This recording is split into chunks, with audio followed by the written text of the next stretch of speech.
अस्सलाम वालेकुम जी। अभी अडयाला जेल जा रहे हैं। अलकादर ट्रस्ट केस की अडयाला जेल में समाअत है और मैं आपको वाज़िया बताना चाहूं कि अलकादर ट्रस्ट केस में जज साहब जो हैं वो सजा देने का इरादा रखते हैं।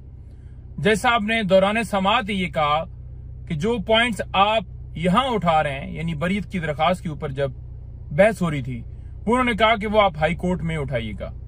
तो जिससे वाज़िया नजर आ रहा है कि वो किस तरह अलकादर ट्रस्ट केस के अंदर पहले ही सजा देने का इरादा बनाकर रखे हुए हैं। उन्हें कैसे पता कि अपील में जाना है, उन्हें कैसे पता कि सजा होनी है, क्योंकि वो डिसाइड उन्होंने किया, इसलिए उन्होंने कहा कि ये पॉइंट्स आप अपील में उठाइएगा। अलकादर ट्रस्ट केस की बात की जाए तो ना खान साहब ने ना बीबी साहबा ने कोई फाइनेंशियल बेनिफिट लिया, ना ही कोई उन्होंने कोई गेन उससे हासिल किया। तो ये केस किस चीज का बनाया गया? अलकादर ट्रस्ट एक ट्रस्ट है जिसमें वो दोनों ट्रस्टी हैं और पैसे सुप्रीम कोर्ट के अकाउंट में आए थे जो कि हुकूमत पाकिस्तान को जा चुके हैं। जहां तक बात है काबीना के डिसीजन की कि काबीना में ये डिसीजन ऐसे किया गया, काबीना के डिसीजन जो नैब तरमीम नहीं आई है उसके मुताबिक इस्तिस्ना हासिल है काबीना के डिसीजंस को। लेकिन उसके बावजूद आप देख लें कि सुप्रीम कोर्ट में नैब तरमीम का फैसला आ चुका है।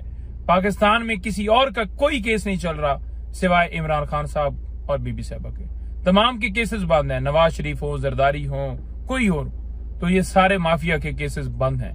लेकिन खान साहब का केस अब भी जारी है। ये शोर मचाया जा रहा था कि खान साहब ने उधर दरखास्त दी थी, उधर अगर दरखास्त जो है हुकूमत की भी एक्सेप्ट होती है तो खान साहब को फायदा होगा। ये कौन सा फायदा है? अलकादर ट्रस्ट केस जारी है, कोई बंद नहीं हुआ।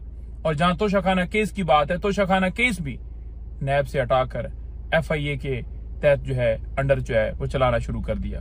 तो ये सारी चीजें हैं। आज हम जा रहे हैं, कल भी जानबूझकर पाबंदी लगाई गई गेट पर। अब देखते हैं आज क्या करते हैं। वजह सिर्फ ये है कि आप बाहर निकलकर मीडिया से बात ना करें। हाई कोर्ट का कमीशन जो अपॉइंट किया गया था उससे भी मैंने कॉल करवाई थी। आज फिर देखते हैं क्या करते हैं। बहुत शुक्रिया।